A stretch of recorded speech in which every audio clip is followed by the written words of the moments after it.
Hi, AJ Hartley here, novelist, Shakespeare professor, baby metal fan, and we have a new song, this one featuring Poppy. It's called From Me to You, and I'm going to talk too much as usual.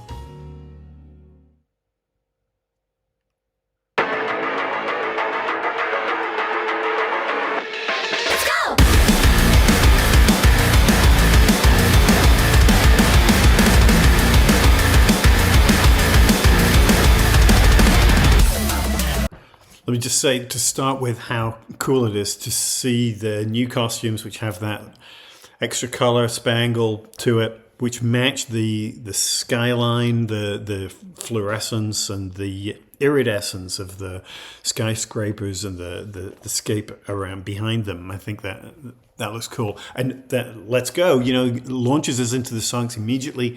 Lots of high energy, lots of positivity. And we see that sort of classic baby metal stage space, the sort of confining light thing. So we know exactly what this is going to look like live, which is kind of cool. And you're scared 'cause you're running for cover, but you might be ready for. And if the demons know you're scared to death, then they will find you where you are. Is there a virus infecting your system? Have the class of an animal mark. That'll make you run on fast, or we will never be apart. So we launch right into the vocal part, and of course it's worth pointing out that, again, relatively rarely, this is an almost, not all, but almost all English song, which is unusual for baby metal. I know you're scared because you're running for cover, but you might be running far. I think the implication is you might be running either unnecessarily or rather pointlessly. And if the demons know you're scared to death, then they will find you where you are. So it doesn't matter how far you run, the demons are going to get you, right? In fact, the very thing that makes you run makes you vulnerable to them. So the implication is it's better to stand and fight, I think. Then they will find you where you are. Is there a virus infecting your system? Have the cuts left an animal mark that will make you one of us? And we will never be apart. I will say I love the way that the last line resets the metrical arrangement of the line. The first lines are quite sort of musically and rhythmically regular. And then the last couplet of that first stanza adds a wrinkle which reshapes the thing and makes it sort of surprising. Immediately sort of stands us up and makes us think what's going on here. Is there a virus infecting your system? One of the songs that I think this is going to get compared to a lot is Kingslayer, which baby metal did with Bring Me the Horizon. Bring Me the Horizon also have a connection to Poppy. But I don't think that this is about cyberspace in the way that Kingslayer was. But there is still that sense of looking at yourself as part of some sort of system. It doesn't necessarily have to be digital. A virus could be just a virus. God knows we've seen enough of those lately. Have the cuts left an animal mark that will make you one of us.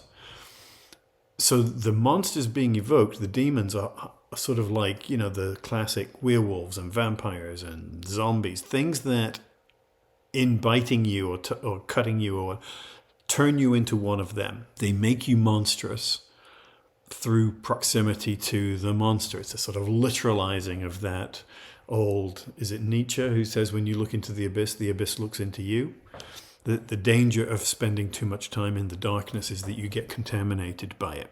And we will never be apart. Now, that will make you one of us, and we will never be apart. Now, one of the things always in baby metal songs is those shifting pronouns, which make it very difficult to pinpoint who is being spoken to and who is doing the talking and just how many different voices there are in play in this song.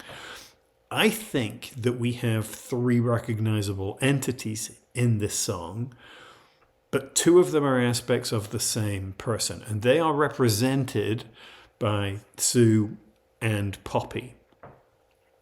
That's the way I'm reading it. But there's a 3rd entity which is outside them.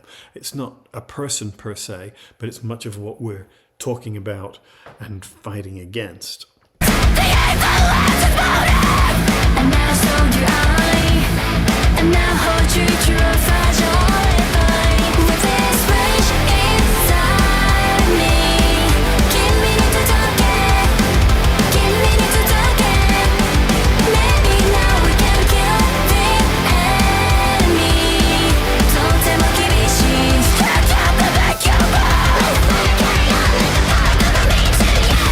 we get our first glimpse of Poppy, who is, for the first part of the song, represented completely statically as a sort of solo, isolated figure. And she's defined by anger, right? And we get the sort of back and forth between the vocals here. The evil has its motive, right? So whatever is out there, it's not accidental, it's deliberate.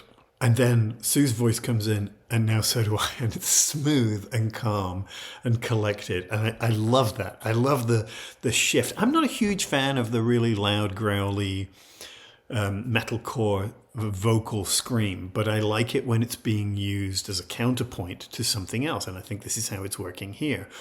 Poppy gets the rage.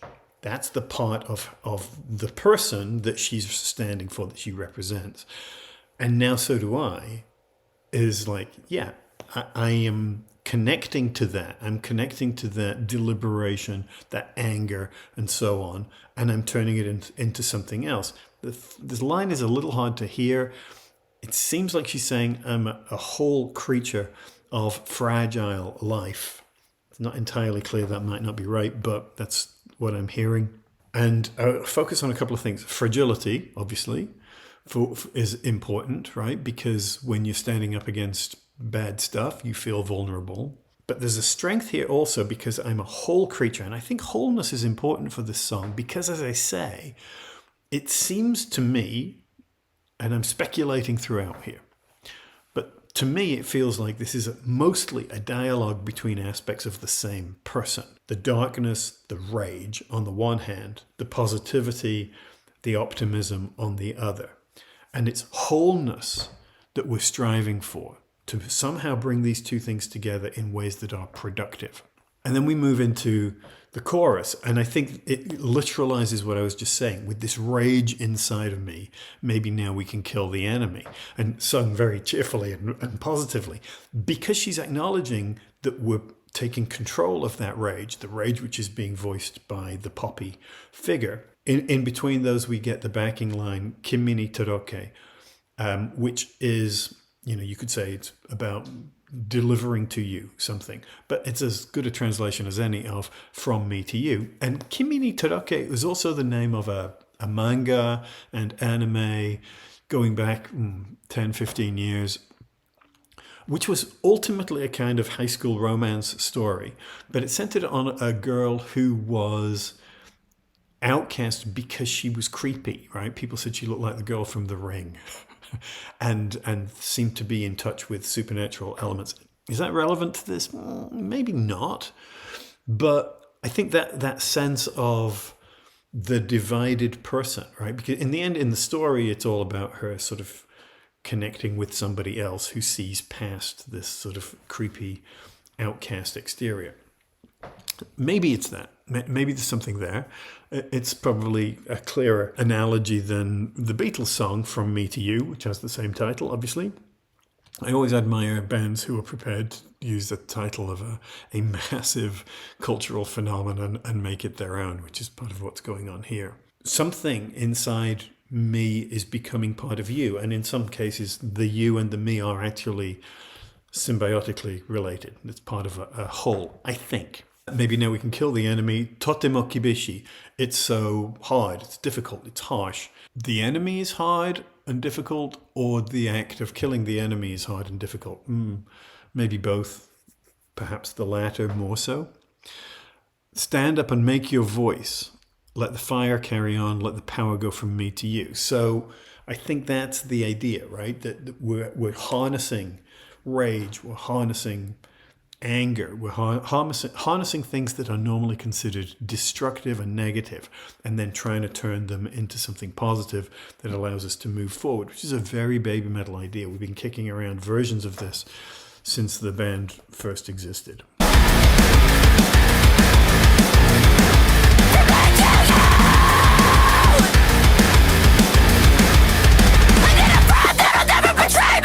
There's no time like where we are. I'm so bored, I don't care if it's a consequence, so I'll come find you where you are. Instead of saying if I wish for destruction, instead of call that I can make, and I have all the red and crimson on the faces in my way. When it goes from me to you. So the next verse becomes more intimate. I need a friend that'll never betray me. There's no time like where we are. I'm so bored I don't care for the consequence, so I'll come find you where you are. Is it a sin if I wish for destruction? It's in a call that I can make, and I hail for the wrath of crimson on the faces in my way. And it goes from me to you. So if we start off with the big epic demons and what have you coming after us, then the next phase is a little bit more personal. But I'm the way I read this again is that we're still in dialogue within ourselves. I need a friend that'll never betray me, says the voice of anger. I need somebody who is going to acknowledge what I am and stand with me. There's no time like where we are. Well, yes, no point looking forward or back in time. There's only the present. I'm so bored, I don't care for the consequence, so I'll come find you where you are. So we're sort of stagnating. And this is back and forth between Sue and Poppy, of course. I don't care for the consequence. I don't care what's going to happen as a result. So we're going to connect. Again, I think that this is the internal self saying we are going to find each other within ourselves, those aspects of ourselves, and we're going to symbiotically connect. We are yin and yang. We're going to, become whole. I think that's the way I'm reading it. Is it a sin if I wish for destruction? Right? That's again the negative voice, the anger. Is it bad to want to smash stuff up? I can relate to that. It's in a call that I can make. I hail for the wrath of crimson on the faces in my way. So I want to go into battle. I want to fight. I want to kill the stuff that gets in my way. I want to, yeah. Man, they can't have known where we were going this year, but I feel this song right now. The angst is, are these negative feelings bad? Is it a terrible thing to want to fight? But that's what the anger says. That's what the rage says. It has to be somehow reprocessed to turn it into something positive.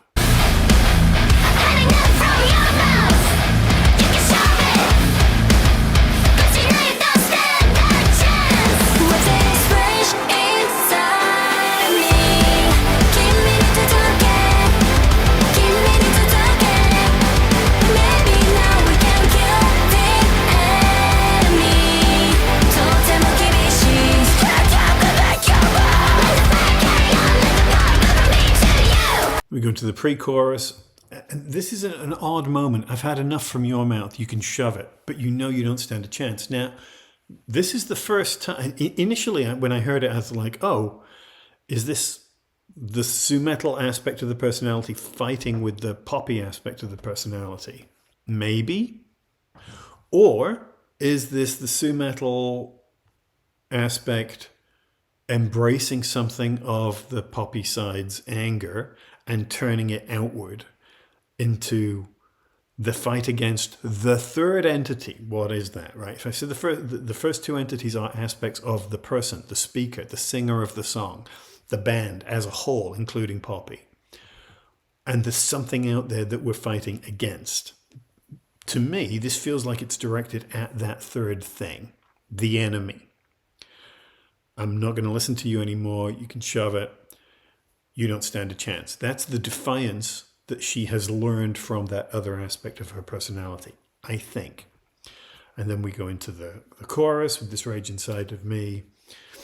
Kimi ni toroke. Maybe now we can kill the enemy. Totemo kibishi. Let the fire carry on. Let power go from me to you. So it's the same idea. And then we hit this bridge, which is really interesting.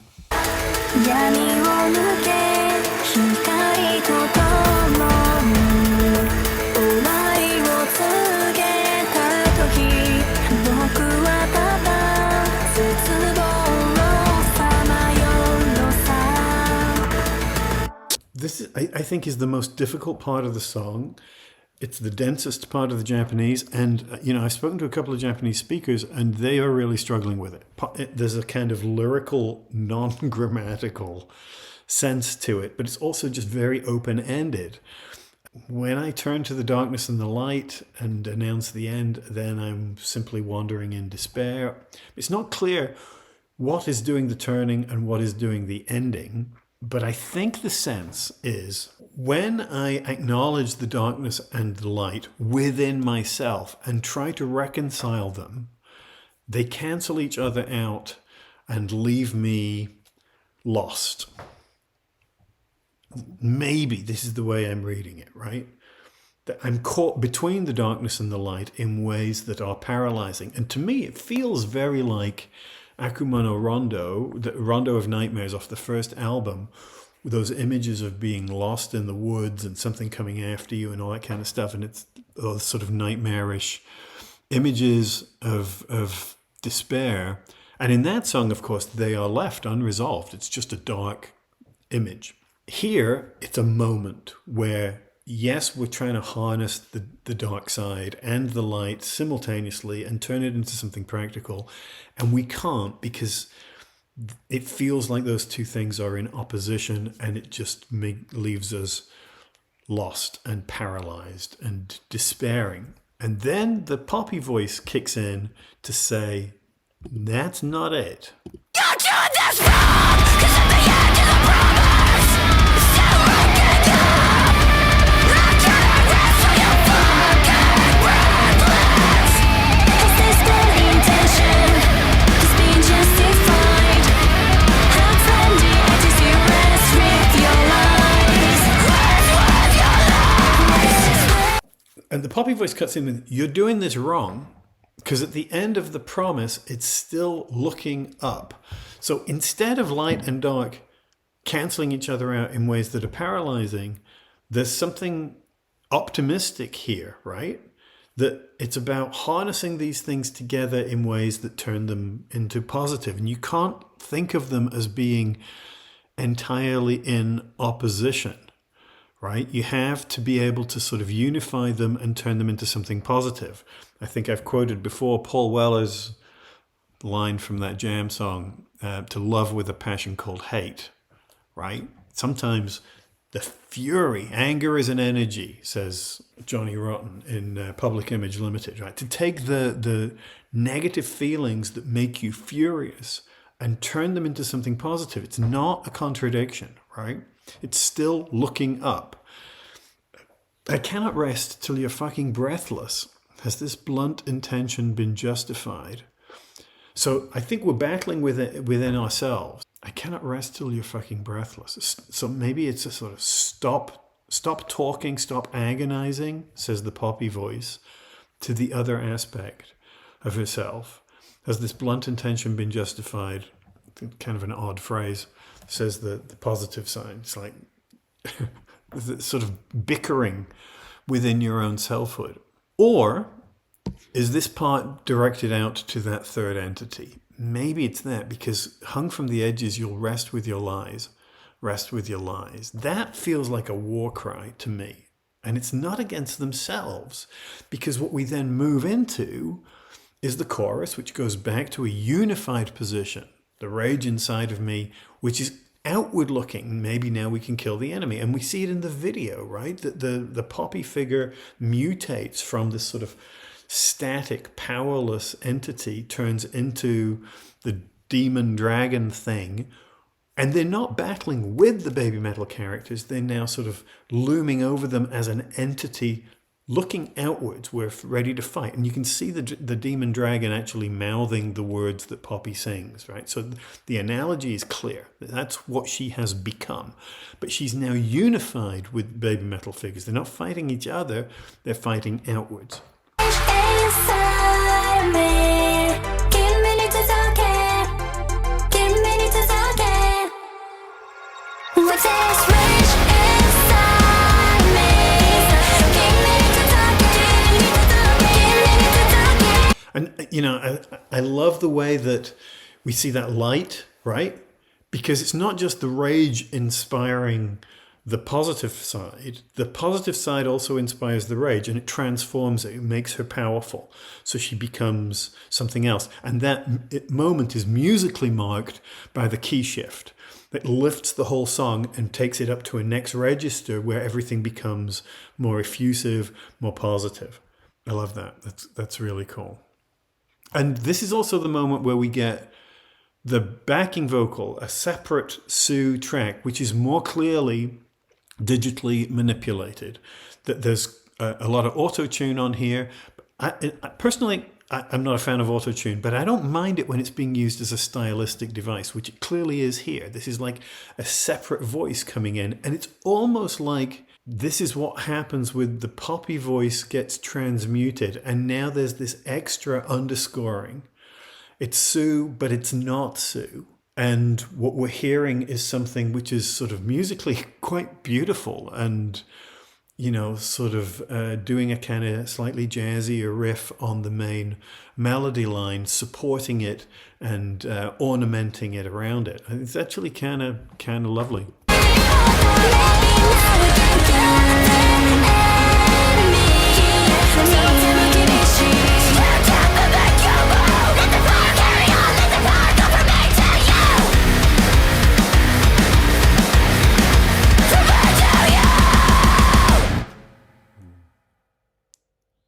Yeah, so that at the end, when she switches back, when Poppy switches back into the sort of screamy, you know, death metal growly voice, we get something of that from the Baby Metal members as well. So we're unified, both in the sort of lyrical, musical quality, but also in the anger. And this is how, you know, you fight the opposition, whatever that opposition is.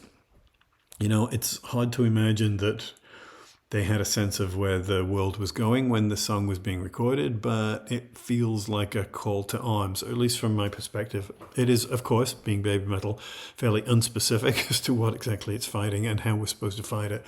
But it does feel like a kind of positive energy. It lifts me up. Now, of course, as we see in the video, we move from beautiful cities and stuff to total collapse and chaos and warscape, you know, indicating serious stuff going on that we have to fight against. I should say, you know, when I first heard the song, I thought, do we need Poppy? Could this have been done could the growly voice been done by Momoko? But I kind of like the idea of that very dark energy being separate from them and then incorporated.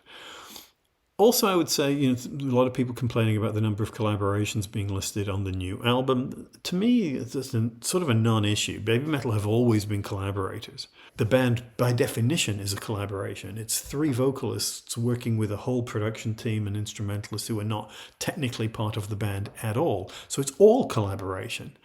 Plus, of course, we've had plenty of huge songs like Papaya and Oh My Janai and all sorts of stuff that has been overt collaborations. Brand New Day with the guys from Polyphia. And so, you know, this doesn't seem to me a shift in direction at all. It also seems to me on a par with what it means to be now working with Capitol Records in terms of global distribution. Of course, the record company is going to be interested in pairing them with bands who have other fan bases to try and expand their footprint in the same way that Atarashi Gakko, in moving from Victor Records to 88 Rising, was embracing a more global version of their own identity and success. So, you know, to me, it's sort of a non-issue. I wasn't sure what I would think of this. I really like it. I think there's some fire here. There's some newness, but it's also very clearly a Baby Metal song. And I think it has that sort of strong melodic quality and strong visceral impact to it. And I think it peaks at the end, you know, it sets it up really nicely. There's again, very classic Baby Metal, structurally conscious. It's part of what makes them better songwriters than most of the other bands that they're compared to. And it builds to that real sort of emotional lift at the end. I think it's great. Okay, that's it. That's all I'm going to say. As ever, please like, comment, subscribe, check out my books. There's going to be more information and news coming out soon about books that I have in the works for this year. It will be out later this year, both stuff that I'm doing with Tom DeLonge of Blink-182 and stuff that I'm doing by myself. There's also going to be stuff that will be specifically aimed at the Japanese members of this audience. I have a lot of followers in Japan. We have stuff coming for you. Check check out my Patreon page, and as ever, thank you to my patrons who make this otherwise unmonetized channel possible. Appreciate your support always. Check out my little Dashery store where you can buy shirts and things. That's all. I will talk to you soon. Thanks.